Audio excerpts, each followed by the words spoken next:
if Alice has two offers, one is stay in Malaysia and have salary of 6,000 per month, and the second offer is 25,000, but you have to move over to another country. So in Alice's point of view, of course she's gonna take the higher pay one. So in this case, do you see this as Alice gave up on Malaysia, or did Malaysia give up on Alice?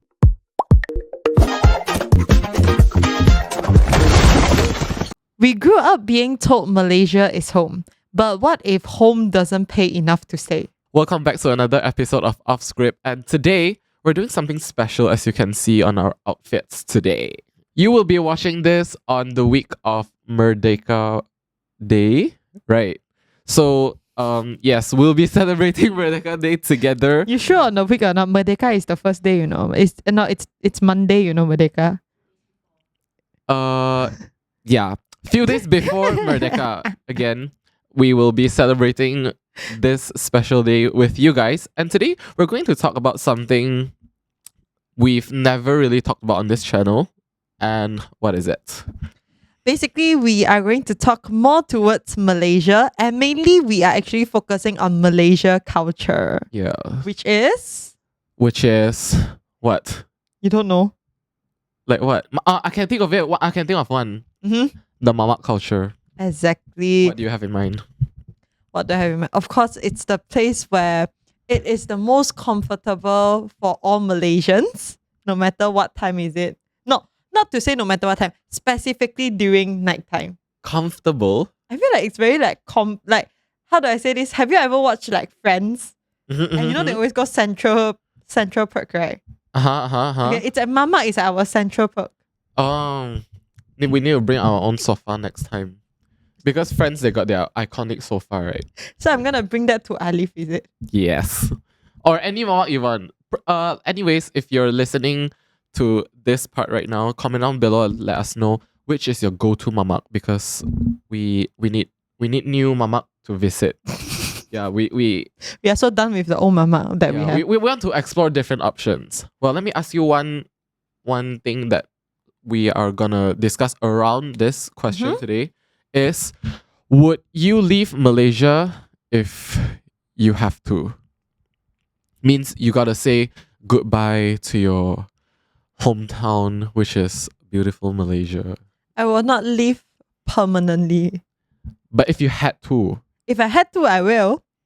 But I will come back one day. But basically you won't give up your citizenship. Yes, correct. How about this? How would you decide if you want to give up your citizenship or not? I will come back. Yeah, I but will come back. what if your work requires you to be there forever? Would you take that job? No job is permanent. You need to understand that. I will change a job if the pay is better. Exactly. And I believe that definitely there will be some places in Malaysia that offers well pay. Like, right? What's the range are we talking about here? That's too far from the topic. Come back. Yeah, because I would like to know how much do you prefer to get paid in order to give up your citizenship for work? How much? Yeah, because you say better opportunity. What if it's the best opportunity already? There's no best opportunity. That's why I say, how much would the salary are you okay to give up your citizenship? 100k per month. Can you find that job for me? There is 100k per month a job out there for you. Okay. Hit Si Hui up. Reach her out on her Instagram. But yeah, Merdeka, 67 years. Wow. It's very, I don't know if is this coincident, but this year we'll be celebrating 67 years. And this year is the meme that went viral. Let's not talk about the meme. I'm so done with it. Listen, I already forecasted and predicted this. During Merdeka, confirm there would be a bunch of 6-7 memes. How much do you want to bet? What do you mean? You're definitely winning. There's nothing to bet. I mean, who knows? Like, you know, they have like the 16-year-old below social media ban So maybe that's why there's lesser brain rot now. I mean, to be very honest, right? As long as you go to any meme page of Malaysia, you will definitely see that meme coming out this year. Maybe because I always press not interested. Oh. That's why I don't get. I always get like the weirdest memes. Yeah. Put this higher, a bit low. All right. So what's the thing about Malaysia that nobody never lived here could fully understand? What if you have an international friend that come to Malaysia? What's one thing that you believe they don't know because they never lived here? Food. I think I agree with that because I have quite a number of international friends on campus and majority on campus. That's how I know them. Yeah. But it's either they like Malaysian food or they don't like.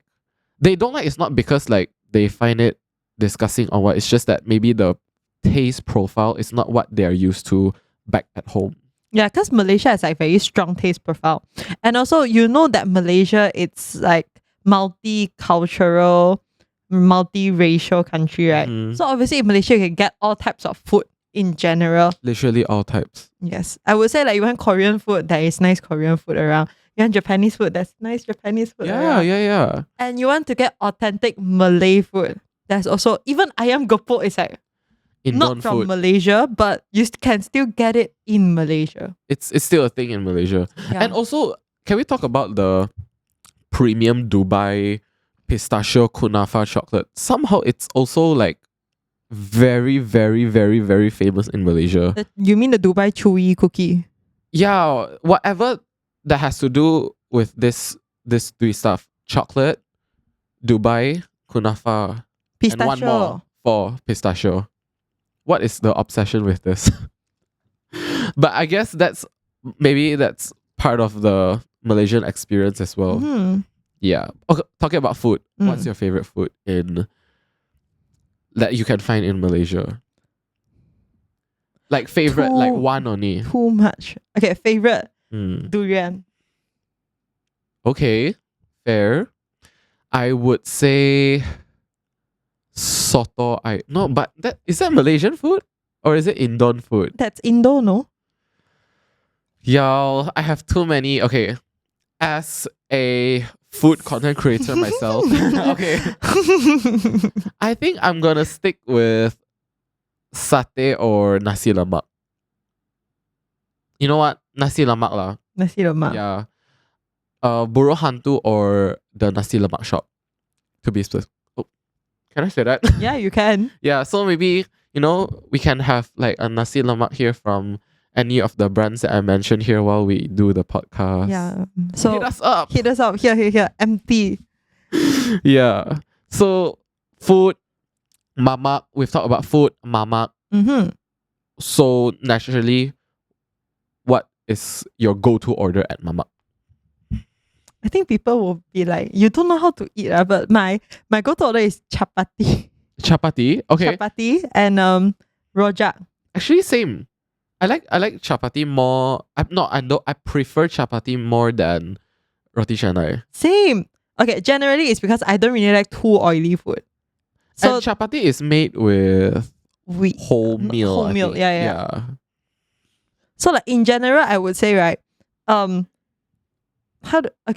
would say if I go to Mama, my go-to food is definitely chapati and also rojak. But the rojak is not the Chinese type of rojak, which is the fruits rojak. It's the noodle rojak. Is it? It's not really called rojak. I think they call it pasembo. Is it like noodle and then with a peanut sauce? Yeah, but no noodle. There's no noodle there. I know noodle. There's no noodle. That one is rojak mee, they call it. Rojak is rojak. Rojak mee, it's when the rojak add noodle with the sauce. Maybe I should try that next time. But in Penang, they call it pasembo. I don't know if everywhere calls it pasembo, but Penang, they call it pasembo. Yes. So what about you? What's your go-to order? My go-to order? Chapati with telur if I'm feeling hungry because I need the extra protein. Oh, gym bro. I'm not a gym bro, unfortunately. No, maybe fortunately, I don't know. Teh O limau ais kosong. Mangkok. A bit different. I am limau ais kosong. I like the tea and the limau. And fun fact, I didn't know how to drink kosong drinks. I started ordering kosong because previously me and my friends, we worked on a campaign called Kurang Manislah basically. So that is where I start cutting like sugars when I order. So at least what I took one thing, I brought one thing back with me out of the campaign season is cutting sugar. Yes. So what's a Malaysian privilege you only appreciated after seeing how other country live? Can I say this? I already have my answer. Petrol. Petrol? Subsidy. Okay. Wait. Because I drive every day to work, right? And my workplace is so far from the place I stay. And the area I work, right, it's always jam. Not only like going back, but just to go there, it's already jam in the morning. So like, luckily there's subsidy. Luckily there's subsidy, I agree, but I would...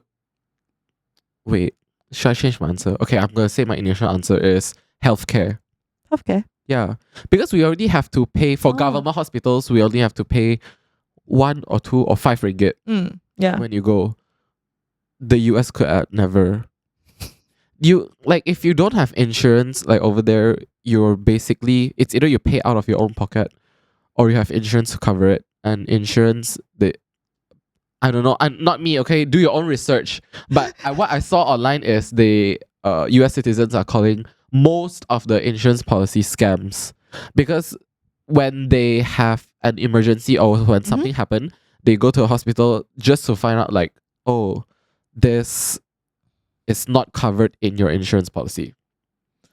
So I would say we as Malaysians are pretty lucky to have very affordable healthcare in the city or out of the city. Actually, I agree because for especially for cancer treatment, for like people who it's warga emas. Citizen lah. No, warga senior emas. citizen. Senior citizen, yes. For senior citizen, right? They can get the treatment for free. For free, not 50%. I'm not sure 50% for free. Do your own research again. Okay. But we're unprofessionals here. Yes. But then there are people who I know they can receive it for free. Because they're senior citizen. Yep.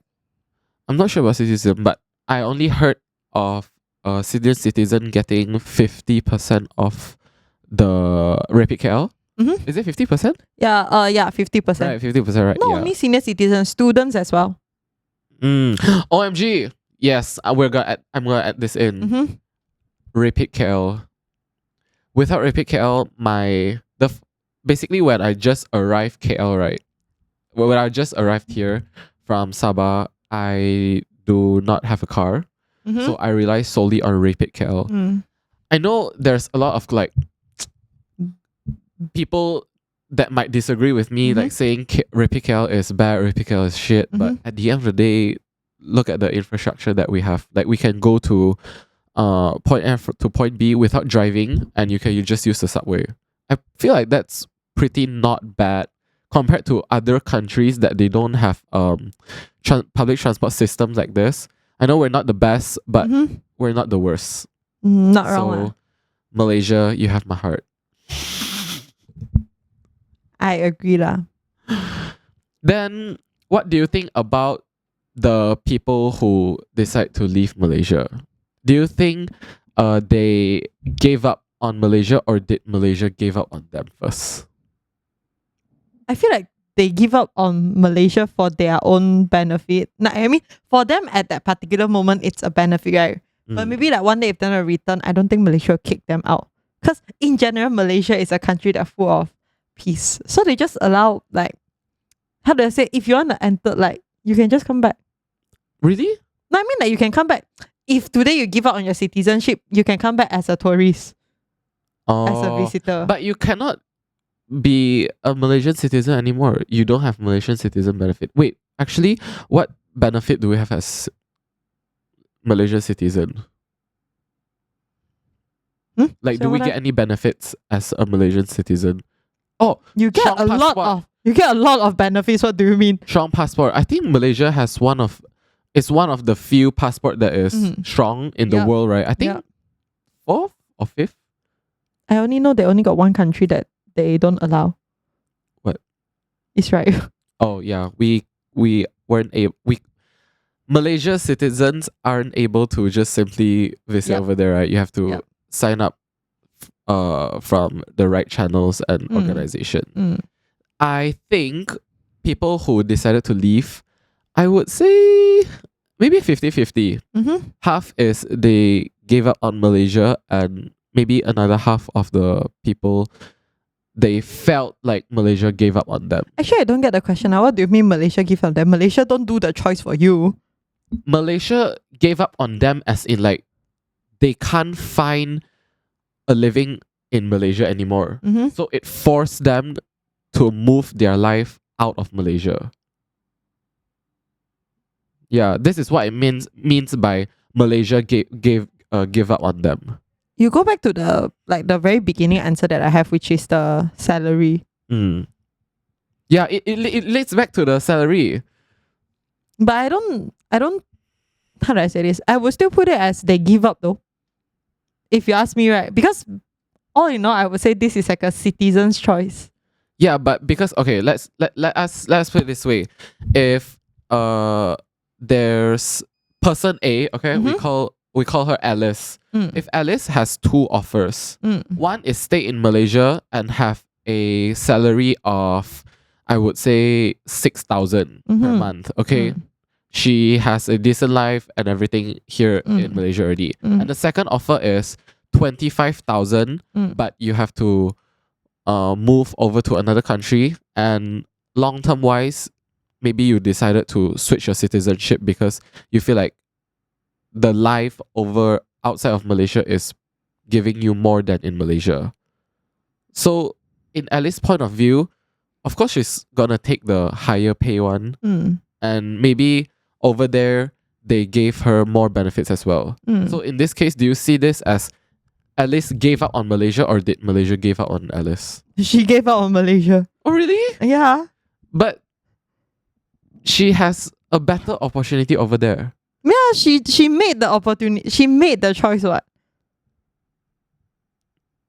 Oh. The choice didn't ask her, like force her to go there. Okay. She made the choice. Not ask You know, you. my definition of Malaysia give up on them is when they do something where Malaysia send them out of the country. I think, do Malaysia do that? You wanna ask me history? Yes. Oh really? No, not They Malaysia can do that. They can Not just Malaysia do that, but in like history wise, when we are colonized by other countries, then the people from the country that colonized us throw them out from the country. Oh. Wow. This is gonna be a history lesson with Sihui 101. Yes. Actually, my sejarah not that good. Actually, my sejarah very good for information. Are you a sejarah teacher now?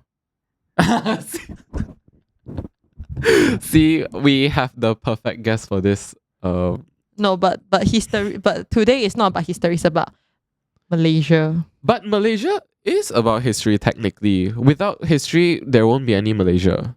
Well, true. And Malaysia did go through a lot until they can reach Malaysia. Today's version of Malaysia, right? Okay, what's one sejarah story that you can remember that has something to do with independence or Merdeka or in general? Okay, did you know the first the first pilihan raya? Yeah, it's pilihan raya, right? Yeah.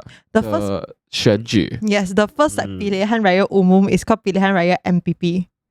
Okay. Majelis Persekutuan Perlembagaan. Okay. 1955. Okay. Before you continue, take out your notes and pen and note it down. We are starting class now. Yes. So this is the first pilihan raya that they have. Okay. So, and this pilihan raya, they choose the citizen choose their representative. Okay. Before Tanah Melayu is formed. And during that time, for information, right? Wow, that's a very long term. 31st of August is not Malaysia Day, it's Independence Day.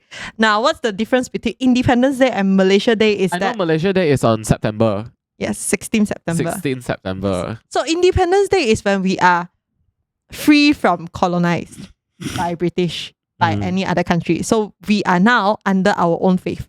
Basically freedom. Yes, kedaulatan. We call it kedaulatan. And then for September, 16th of September, basically is the day that we let, or maybe we joined together with Sabah, Sarawak, and during that time there's also Singapore. But Singapore had left us on 1965. Whoa, this episode is jumping around, but what we're trying to do is to talk about more the history or something to do with Malaysia in general. Because I feel like this country is so full and packed with different cultures and how do I say this? There's like so many different ethnicity in one country that made us one together. So confirm, of course, there's a lot of essence in Malaysia. I mean, even if you go Kelantan, the way that they speak and the way you go to you go Johor, like because like two ends, right? The dialect, not dialect, the way that they speak, right? It's a bit different. Is it dialect or accent? The words that they use, I would mainly put it as I think we have put it like this. In Malaysia, even though our main language is Bahasa Melayu, BM, but every area has their own like language, like you said just now. Slang. It was slang. I would say slang or accent. Is it accent? I don't even know. But they have like a specific term for them. Yeah. For example, Sabah Malay and Semenanjung Malay. Don't say Malay only. Even Hakka also we speak differently. Oh yeah, actually. Right. Yeah. Fun fact, Hakka is it's part of Mandarin, right? Yeah. It's part of Mandarin. Basically Cantonese. Cantonese, there's different Mandarin, Hakka, Cantonese, Hokkien, blah blah blah blah like that. And Hakka, maybe other Hokkien or Cantonese has this as well, but for Hakka, from what I know, is different village has different tones or accent and stuff like that. So it applies the same. For example, Sabah. I want to say a sentence. Give me a sentence to say in Malay. I'll use the Sabah accent. Dah makan ke belum? Sudah makan kah? Oh really? Like that. Yeah. So you see the difference? Yeah. So I think that's one of the beauty of Malaysia as well. Yeah. Because not everything is the same. We have like so many things going on. Every part have like their own specialty, and I feel like we should learn to embrace or at least be exposed to them. Yeah. Yes. And I feel like generation nowadays, right, they are a bit left out on what has happened to Malaysia. I mean, not what has happened to Malaysia, but they didn't know what is the past of Malaysia as well. How Malaysia happened, basically. Yeah. Maybe you can focus more on that. How did Malaysia happen? From the story that you said, like the Pilihan Raya, whatever. But the Pilihan Raya is like very behind already. In France, still got a lot of story to begin. Oh, there's so many stories. A lot of stories.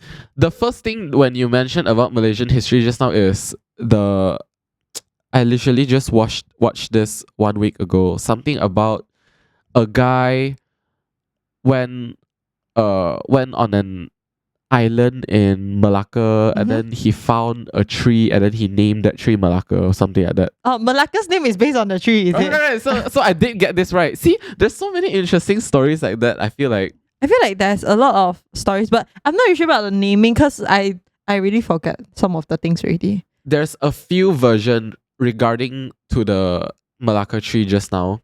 I've heard some people said like it's an Indian that found it first.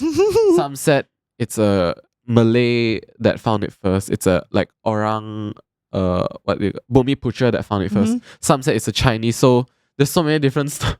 Yeah, all in version all, of they this. all found it at Malacca lah. So that's Yeah. why they call Malacca as Malacca lah. And I also feel like Malaysian, they are very, how to say, Malaysians are our own kind of breed compared to other citizens I mean, in a in the good world. way. In a good way, right? in a good way, but also in a bad way. No, I mean in a good way. Okay, let's talk about good way first. Okay. Yeah. Let's focus on the good. Yes. Let's focus on the good. Yes. I would say, right, if there isn't Malaysia, right, you wouldn't be able to speak that much language. You wouldn't be able to learn that much language, speak that much language, which is a benefit to compare. A benefit and also a flex, because most Yeah. of my international friends, right, when they know I can speak more than 2 to 3 languages, they are like very flabbergasted by that, because at home it's either they speak 1 or 2 Yeah. languages. And one thing about Malaysia is that, you know, like a lot of foreigners come to our country, right? There's China, there's like Europeans, and we are able to communicate with them, which I would say it's a flex though. Yeah. And about this, I remember Sihui told me once someone at your workplace thought you were Korean or Japanese. You know, a lot of people in my workplace thought I am Korean, Japanese, Thailand, Vietnamese. See, exactly. So I feel like we can, in my head, I see Malaysia is kind of like the Zap Fan shop, Zap Fan shop. the mixed rice shop. So those dishes, the long dishes, it's like Malaysia. Yeah. We have so many unique, different tastes. There's stuff that's going on that I feel like we should go and try each of them, or at least experience each of them. About experiencing which state have you not went or visited before in Malaysia? Actually a lot. I would say a lot. See? Kelantan, Kedah. Actually what is it, near Thailand, right? Most of them I haven't visited before. Near Thailand got what? Perlis, Kedah, Kelantan. And then after that still got Terengganu. And then I think Pahang we went before. Yeah, Pahang we went together Yeah, that we time. went. And then Sabah Sarawak. Oh, I'm from there. So yeah. Exactly. So I feel like there's so many. We should bring back the trend Cuti Malaysia. Hey, last time, right, after MCO, I think younger generations, they might not know what happens in MCO, but then during MCO, right, when MCO just reopened, right, Cuti Malaysia we have was like a thing. Cuti Malaysia. Yeah. I remember it was social media. A lot of people doing it also. Yeah. A lot of people doing the hashtag Cuti Malaysia. We cannot thingy. get out of the country. And I feel like that time it's the best opportunity for Malaysians to explore Malaysia. Yeah. So Malaysia tourism, if you want to work something out together, hit us up. As well. We will be the tour guide for Cuti Malaysia. We sound so desperate. No, I want to be a tour guide for Malaysia. Like, I want to see what to do. For Malaysia? No, because I don't want it to be like a permanent job. I want it to be a hobby. Not hobby, like a part-time. I feel like I could be a tour guide for Sabah. Oh no, maybe KK lah, I would say. KK. Because I don't dare to do like I wanted to say KL just now. But yeah, I'm just gonna stick with KK. What's your dream? Not dream. What's the next state you would like to visit? In Malaysia? Personally, I wanna go Terengganu. Not because I wanna go Terengganu. It's because I wanna go Redang. Is Langkawi considered Malaysia? Yeah. What are you saying? Are you okay? I'm not in my right mind today. See, I have been to Langkawi, but I never been to like Kedah town. Get it? I've been to Pulau Redang, but I have never been to Terengganu town. Okay, so Langkawi, it's a part of Kedah. Oh, so we're doing geography now. Yeah. But yeah, my geography is not really that good. My geography also quite bad.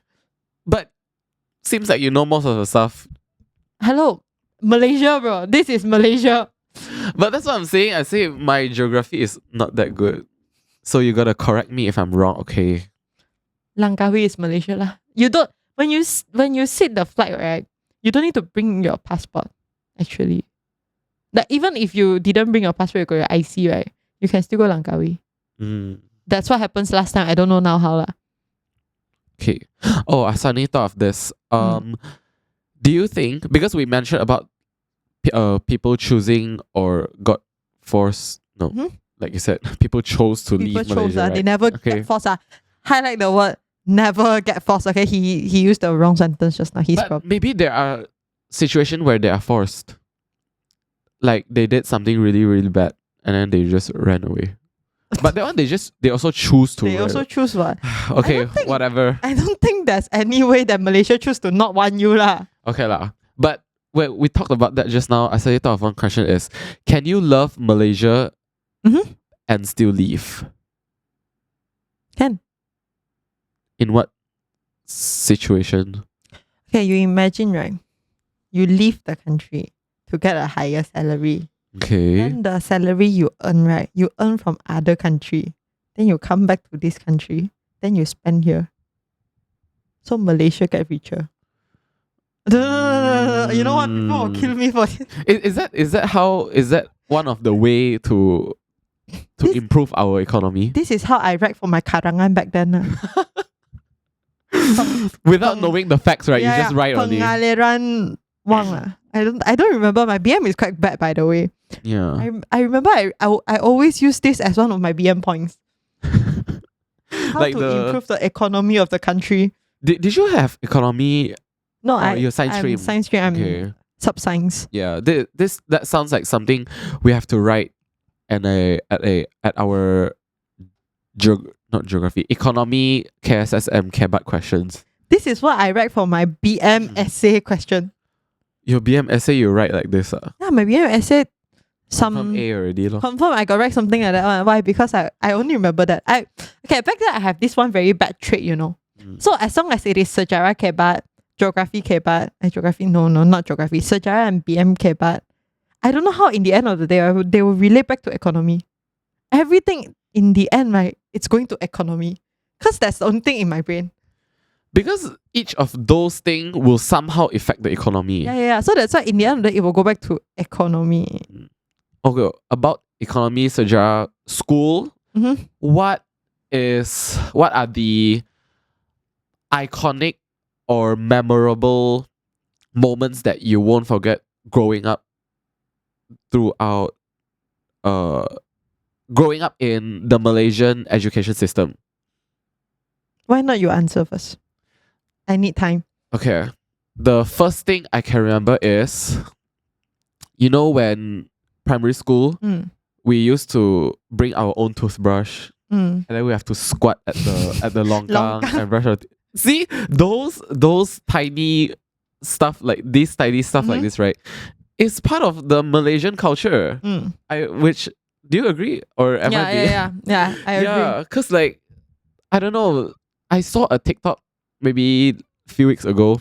It's the POV you grew up in Malaysia. And then it's just a bunch of vintage old photos of iconic places in Malaysia. Can you believe that we built the Petronas Twin Tower? Okay, by we I mean Mahathir lah, basically. Without him, there's today. I can't even imagine how Malaysia would be like today. But yeah, looking back at the previous times and the current times of KL alone is wow. I can just say, maybe we always trash talk our own country. Actually, that's part of Malaysian culture as well. I feel not wrong lah. Our people, right? We have a lot of opinions. We are judgmental. And we're not shy to show it. We are judgmental. We are judgmental. And I don't know, but I wanted to say something, but hold it. I know. I wanted to say. I know. I can say. I can hear. No, hold it. No. Okay. How did your toothbrush story went all the way to Petronas Twin Oh, Tower? yeah. Hello. Okay, So- anyways, Yeah, what are the moments that you can recall for me, in school? people cry because of injection, which I have never understand. Injection in school? Okay, yeah, I remember. Everyone cry. Back then, a lot of people cry after injection, start holding hand. Oh my god, so pain. I'm like, I think guys only have to do one round of like injection throughout. but you Primary know, school to secondary right? school, right? Not. I'm judgmental. I'm not gonna say I'm not judgmental, but I'm judgmental, right? So that's why I kind of dislike the fact that they are overreacting, no matter you're a guy or a But girl. some people do really have fear of needles. But I mean, fear of needles, I can understand. Oh, but like, crying? you are scared of needle. That's why you are like very scared of it. But I don't understand. It's like after the injection, right? And then they start to overreact and start crying and start to be like, the moment people touch their hand, they get like very. Oh, I'm like, hello, it's not that deep. It's not that dramatic. hello. The syringe is just there. Yeah, like that. Oh, shit, about syringe, I remember. It's also related back to the Malaysian healthcare system. Mm. I'm not sure about you, but for my primary school, we have a dentist room. Mm. So the dentists from the government department will come and do checkup on teeth. Oh yeah, and that is one of the things that students will be scared also. Really? Yeah, you know why they are scared or not? Because they scared the dentist gonna take off their teeth. You know, there are times where I see they take off the teeth and they start crying. Okay lah, that one they cry understandable lah. But feeling the teeth also they cry. Maybe they just don't have much exposure towards dentists. Because for me, right, I visit the dentist quite often since young. Mm. It's at what's the doctor name again? Dr. Vivian. Yes, Dr. Vivian. I remember her. She's such a sweet person. I started visiting the dentist very often. I think around 5 to 6 years old, Mm-hmm. because my front tooth was out of Shape. and then the doctor managed to catch that before my puberty. Mm-hmm. So she wrote me a letter but yeah, long story short, I got my braces done, and the whole journey started very, very young. So I'm not scared of the dentist. I would prefer to have the dentist visit our school so we don't have to go to class. Exactly. Right. Same. But the dentist never chose me. Huh? Never shows you? You know, it's like how to say, like, finish checkup, right? Oh, and then and the they just let you students who go. got problem, right? Then they need to stay, right? So they never let me stay. So you hope there's a problem Because for I you. hate the class. Okay. At certain subject I really don't like to go to a class. Not because of the teacher. It's generally I just don't like to study. I suddenly thought of this one. We have a lot of public holidays in Malaysia also. I feel like, okay, I'm not sure about this. I'm gonna look this up after our recording, but I'm curious if Malaysia is the only country that has so many public holidays ongoing. I don't know, but to compare with our neighbors, we have quite a lot. We have quite a lot, right? Because if I'm not mistaken, I think Australia or UK, they only have less than 10 public holidays Really? in a year. If I'm not mistaken, please double check. Please fact check. Do your research. But yeah, I think they have significantly less public holidays in Malaysia. I think after this, right, the whole episode I'm gonna call it as Malaysia Fact Check. Malaysia fact check. That sounds like another content that we can do. But for now, we are putting up too much time. We're putting too much time. No, we are taking too much time just to discuss about dentists. Because I just love Malaysia so much. Like all these small little memories are just floating up. I just can't stop. I think you like your dentist more than Malaysia. No lah, because we're talking about like the dentist checkup, right? Okay, aside from dentist checkup, what is like the iconic Malaysian moments throughout school? I can think of one, but I don't know if you can think of it. But when I say it, you will be like, oh, that Iconic one. Malaysia moments. Very iconic one. Like very iconic. Very freaking you mean like iconic it one. will feel patriotic or generally like when I say that it will remind you of school? Which one? Okay, this will happen in school, but when this happens, somehow something inside me just feels patriotic about it. Singing Negaraku every day. No. Then Milo truck. Nah. You know, even during uni we have Milo truck, right? Yeah, but it's just different when it's in primary school or secondary school because we grew up with it. I don't remember secondary school having, but I remember primary school having. Secondary school, I remember have during Hari Sukan. No, for me, I don't. Yeah, and primary school is on like Fridays, recycle day. But if anyone tell me what you remember about Malaysia, like you secondary or primary, right? Like Malaysia, I understand it's parents teacher day. I'm not sure. Do other countries I think have that? every country has, but then like for me, right, parents teacher day is like a very like big thing, you know, because I'm a prefect, right? I cannot go home.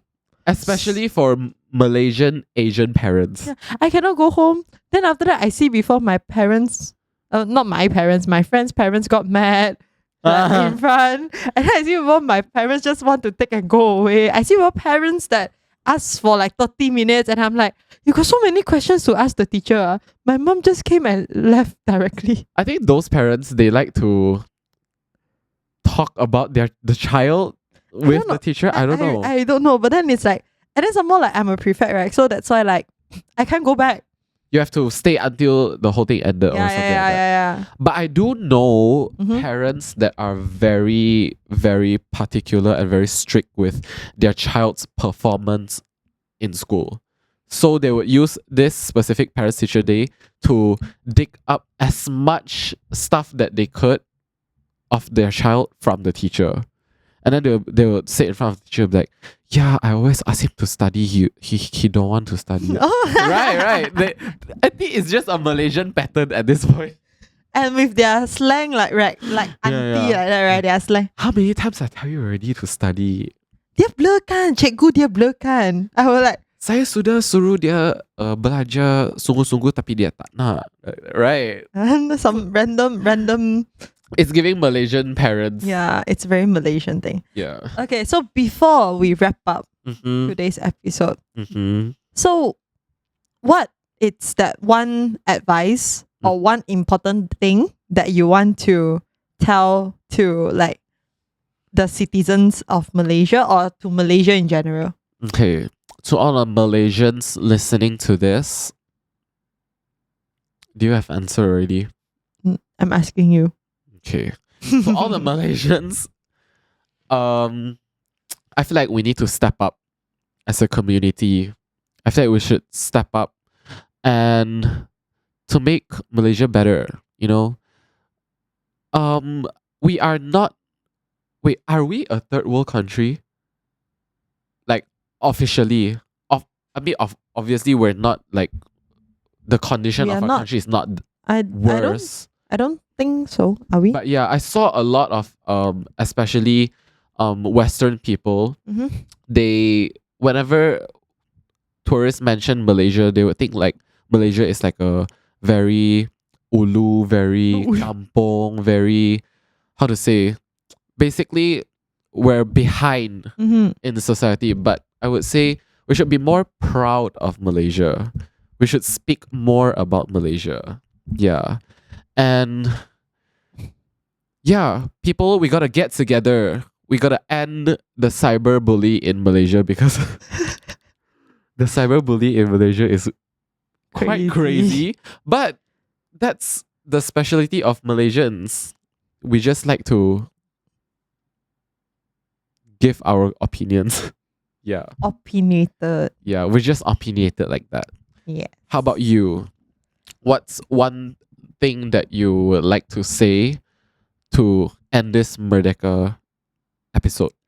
Everyone should actually go explore Stadium Merdeka Stadium Merdeka? Where's Stadium Merdeka? during 31st of August. I've actually never been. You should try. Have you been? Have you Yeah. been before during Merdeka? Yeah. Is it crowded? Of course, it's gonna be crowded. What are you asking? But it's really nice to see the atmosphere. What, like very patriotic? I only been there once. I'm not that patriotic, by the way. Okay. But it's nice to experience once. But after that one time, you wouldn't want to go back lah. Can we Very cut this hot. off? Cut this off. No. The actual reason is not because it's very hot. It's because it's very crowded. So for people that doesn't like crowds, right? It's actually very like not how do I say this? Not recommended. Not a very pleasant experience if Yes. you go. Like personally, I don't really like crowds, but the atmosphere is very nice. It's just the crowds is a bit scary. Okay. Yeah. Yeah. Now, before we actually end this episode, I just want to set a goal for myself. By 2030, I hope I get to check off all the Cuti Malaysia lists on my list. I thought you only left a few, no? Yeah, but it's very hard to make time Okay to lah. travel and everything He's like a that. busy man lah. No choice lah. As if you're very free. Weekends, I can travel if I want. Hello. Yeah, so by 2030, I'll check this in again myself in the future. By 2030, I want to visit all the states in Malaysia. All right, I will keep an eye on you. Yeah. And with that, that's the end of our Merdeka episode. And we hope you enjoy this because it's something special. We even switched our outfits for this. We should try history episode lah next time. I think we can because history, there's so much things to discuss about history. Without history, there's no today. Exactly. Yeah. So if you want to watch more of our podcast, remember to follow and click subscribe on campusedit.my on all the platforms. We're on all the platforms. And if you haven't watched our previous episodes yet, you can click on our channel names and check it out. Yes. And with that, we are ending the episode here. Thank you. Bye bye. See you in the next one. Bye.